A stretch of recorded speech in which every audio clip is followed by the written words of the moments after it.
C'était la Saint-Nicolas. Ce matin-là, la jeune fille était partie plus tôt pour être rentrée à temps pour le bal au village. Avec la neige, le chemin lui avait pris plus de temps que prévu.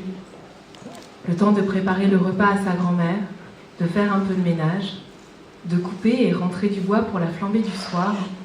La nuit tombait déjà, il lui fallait faire vite. Le froid commençait à mordre et avec lui la neige se faisait plus dure.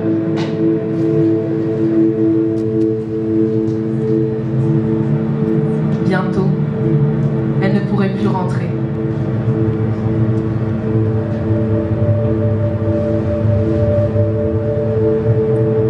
Elle cheminait péniblement. Ses jambes s'enfonçaient jusqu'aux genoux dans la neige.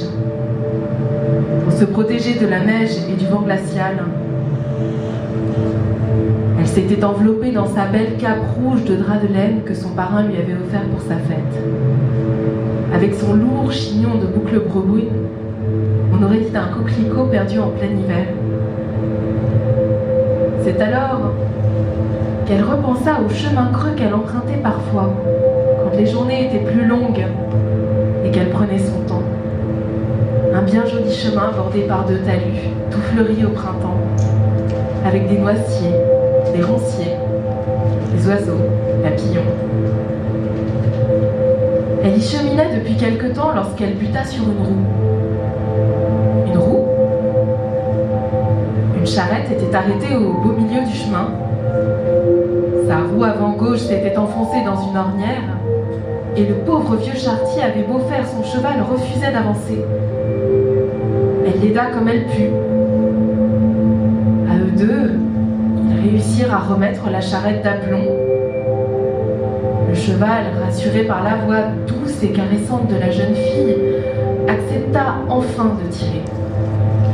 Le vieil homme la remercia, et chacun repartit de son côté, lui vers la forêt, elle vers le village. Un peu plus loin, sur le chemin, elle buta encore sur une masse sombre. Cette fois, ce n'était pas une charrette, mais le buste d'un homme. Il lui barrait le chemin. Elle tenta de le contourner, mais sa main la saisit brusquement par le bras. Ses doigts semblaient vouloir transpercer sa chair. Elle retint un cri de douleur.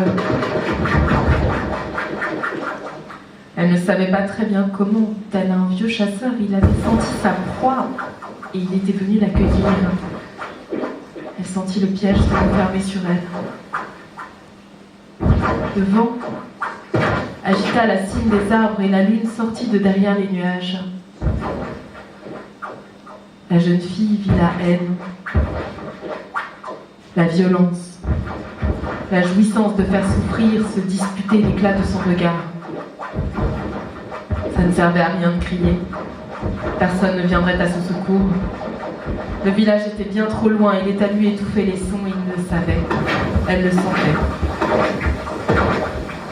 Là-haut, dans le ciel, les nuages masquèrent la lune pour ne pas voir, pour ne pas sentir, pour ne pas ternir son éclat de nacre. Le monde était bien trop sombre pour elle ce soir-là. Parfois, lorsque l'horreur s'abat, l'innocence fait relâche et s'en va rêver ailleurs, loin, très loin, derrière les nuages, tout là-haut, là où il fait beau, là où le soleil brille et où dansent les étoiles. La jeune fille n'était plus qu'un pantin désarticulé entre les griffes de l'ogre. Ses pensées flottaient quelque part, bercées dans le berceau de lune au milieu d'un champ d'étoiles. Tout en bas, sur la terre, sur le chemin, un ogre effeuillait le coquelicot. Il eut beau chercher et il ne trouva personne pour l'aimer. On ne peut pas forcer un cœur à aimer, fût-ce le cœur d'une fleur. Au loin, grinça, cahota sur le chemin. Alors, l'ogre lâcha sa proie.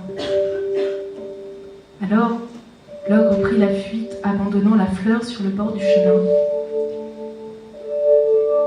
Le champ de neige avait rougi, de honte, de colère, de désespoir. La lune éclairait le carnage.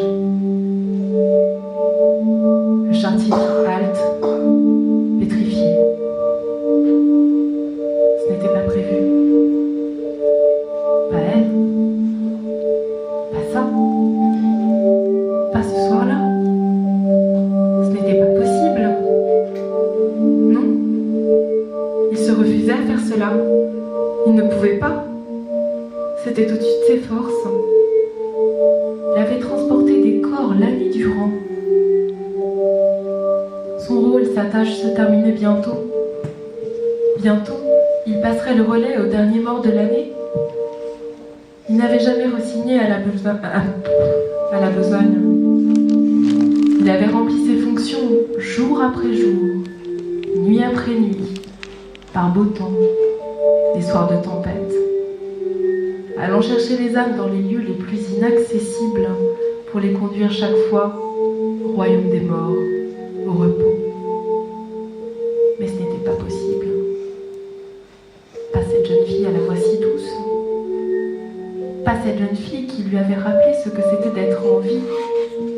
La douceur, la tendresse, le bonheur d'être aux côtés de quelqu'un de doux et aimant. Non. Non. L'effroi se muant en désespoir, l'impuissance en une terrible colère. Il ramassa doucement la dépouille de la jeune fille. Il sentait encore battre un dernier souffle en elle. Il ne pouvait pas se décider à l'abandonner dans la charrette. Il l'enroula dans sa cape et la serrant contre son cœur, il lança son cheval au galop.